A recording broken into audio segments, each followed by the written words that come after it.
wamma byabakama temuddawo kwemenya temuddawo kunoonyereza temuddawo kukola ki omuntu gw'oyogerako amenya amateeka g'ebyokulonda akola procession gy'oli asomba abantu n'aziba oluguudo paka lwanajja ye His Excellency Kyagulanyi. Kati nga utumaze okukakasa nti mukuŋŋaanyiza obujulizi obumala amenya amateeka totawana kubuzaabuza ng'afukaana abantu mwina investigation zemukola target yammwe yonna yonna tugimanyi mu targeting His Excellency Kyagulanyi n'enyongera bajjukiza kiri ekintu kimu oba okakasa nti amenya amateeka gonna mu disqualifying abiveemu just disqualify him temutukooya nammwe okirya obanga oyina amaanyi mukana akalulu nabagamba akalulu kano oyo omusajja takalina mu controls abalimba just bali awo beebuzaabuza kati buli wayagala okujja mwogereko ka trendingeko nga jyanga aleetayo bi statement kozesa amateeka gakuweebwa gondi yammwe constitution yammwe gye mwekolera kubanga essaawa eno buli kimu mukiina eri mu control yammwe tuli mu domestic policy okitegeera kati njagala okozesa amaanyi agakuweebwa constitution yammwe omudisqualifying temutukooya okitegeera Munnayuganda nakugambye ono abalina bukyanga bajjanga nga beepanka omusajja yabeetoolola bw'ati baamubba akalulu mu 2021 n'akozesa emyaka gyegi bulungi nnyo wamala okugikozesa kati we tuli weewo bano bali mu kicks of a dying horse they don't know what to do next eno bawoza dialogue ate eno sente simanyi za iPod baziridde Nobert Mao agamba bazeegabanye ate eno najja atugamba simanyi bakole investigation muve mu ebintu by'okwebuzaabuza ng'abafuka banaaba muve mu by'okwefumba nze kye mbasaba ekintu kimu mu disqualifying n'olwo luggwe inga we mwalemererwa okukyusa president abeere ng'alondebwa mu parliament nga we mwalemererwa okuleeta electoral reforms okuziteekawo electoral reforms constitution and electoral reforms nga we zabalema okuteekawo nga we mwalemererwa okumulemesa okunominatinga nga we mwalemererwa okugjawo ekibiina ekyo tosobola tolisobola tojja kusobola togenda kusobola ku disqualifying Kyagulanyi togenda kulemesa procession mark my words togenda kulemesa procession zigenda kukubibwa nga we zirina okukubibwa according to democracy nabagamba oyo omusajja akalulu kano tekamuli mu control si akacontrollinga just abeera binono kwagala kulaga ono sikia kurelya is a paper tiger byonna byayogera byalupapula kwaleekaanira tayina kyasobola kukola mukana akalulu tewali tugenda kukola processions nga we twagala ate kati mu kibuga wakati zaatandise mu kibuga wakati we ziyita kubanga omuntu wabanga yali mu region eyo ne wasangawo katale ayina okugenda n'akubirayo campaign okitegeera ekintu ekyo kati ono bino byali mu kwebuzaabuza mbu simanyi ono ayita mu kibuga wakati simanyi n'aleeta traffic ogwo mulimu gwani gwa His Excellency Kyagulanyi oba gwa National Unity Platform nze mbadde ngamba mulimu gwa police to regulate traffic ngeewo abalala bo babigira mwene eno tuli mu generation endala nze ekintu kye nabagambye avenue gye musigaza eryegi dialogue kubanga kati we tulaga Uganda egenda kukyuka if you want if you don't Uganda tegenda kukyukira ku mase yammwe ekyo nze nkibabuulira nze I always say this kubanga I know how these policies work democracy abakutte abasajja baagala okuba tear gas abasajja baagala okutta abantu abasajja baagala okuteekawo ekintu ekikango ky'amanyi naye bwe batunuulira ba internationals nga bali nga babagamba mugeze geza bakuwaanawaana geza nga basirika bati kati nga bajja eno nga bavimba Kyagulanyi ali biki akalulu kano nabagamba kali mu foreign policy international observers we bali every stage every step bagyetegereza kubanga gwe Munnayuganda nakugamba olina events tugenda kukalonda senga bakazanyiramu tugenda kukabanja ze events ze tulina bagenda kukubira omuntu kiddamu waliwo omuntu agenda okukubwa tuveeyo mu bungi tulonde batugambye fulaga buli omu ogyetaaga tuveeyo mu bungi tulonde akalulu temusiriwazibwa ba independents kana akalulu temuli independents you are either NUP or you are NRM that is it bano bonna abazenga ba independents ba Musiri David ne banne baweereddwa ssente baseggona bonna baweereddwa ssente lwaki baagala ku reducing numbers ez'akalulu National Unity Platform ne His Excellency Kyagulanyi naye mwerimba baba mwerimba you are either umbrella or you are not yetwakulimba there is no neutrality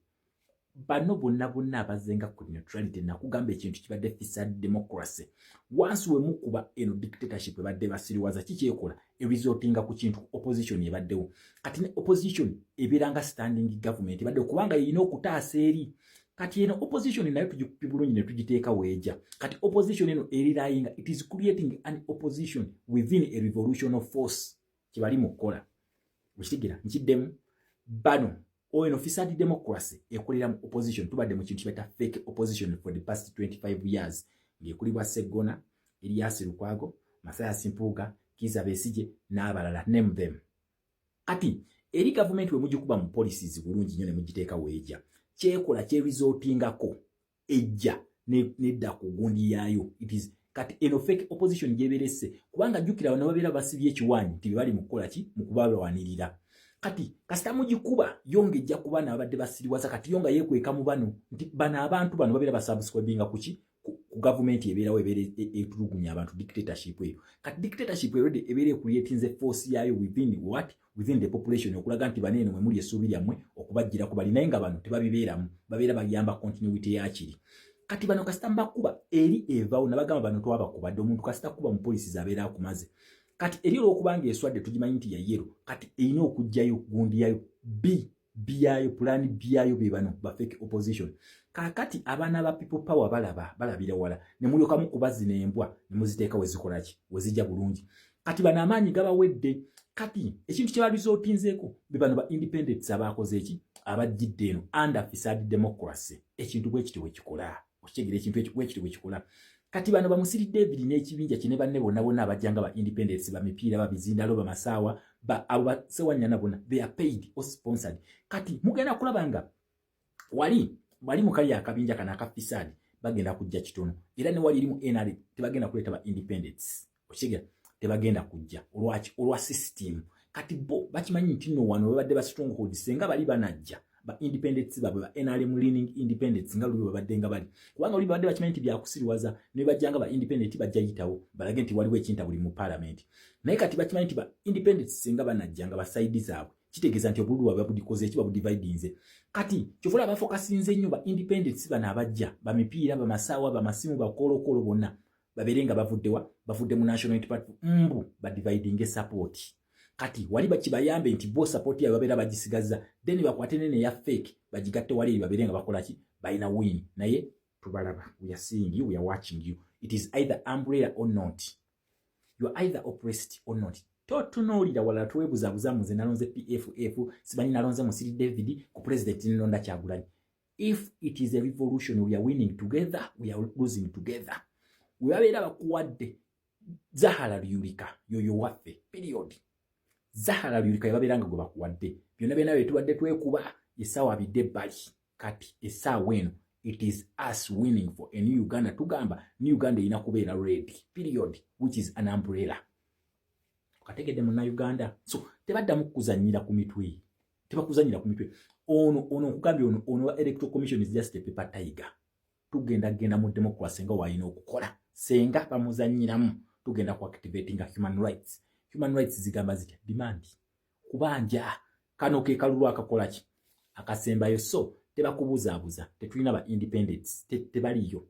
bano bonna ba Musiri David mu manje wa mu revolution mwe tuli be bayitibwa ba defectors these are defectors kati gwe nawe ogamba munoze mpagira defector kitegeeza nawo defectors okuva ku mugendo nabagamba kano kasengejja era don't be loyal to anybody okitegeera ajja kujja gowulira omutima olw'okubanga attachment yo ogina ku muntu than ku the cause naye buli ali ku cause the cause is umbrella that is it okitegeera our cause is umbrella bano bonna bano ba federal politicians bonna these are career politicians baagala sente bo bajja kukola musimbi sibe baliko kati nawulidde omu ategese bulungi bwansi emyaka gyonna gyaberedde mu parliament tategekangayo bulungi bwansi asuubiza abantu ambulance emyaka gyonna kyogamba badde talina sente zizigula kati waagira kati azembo alagambu naye akomyewo eno ku bantu bawansi temosiriwazibwa revolution is two-sided it is either umbrella or not totawana kwebuzabuza ng'otulima munze simanyi wano nalonze omupiira wano ekizindaalo wali nenonda umbrella that is total nonsense twagala ki we want liberation we want freedom and freedom comes nga tukoze eki manvuuli tekinga tulonda ekintu kya yero kyonna tokironda okitegeera ekintu ekyo tulona zino zi PFF simanyi independent simanyi byani that is nonsense tobikiriza okitegeera so respect my people them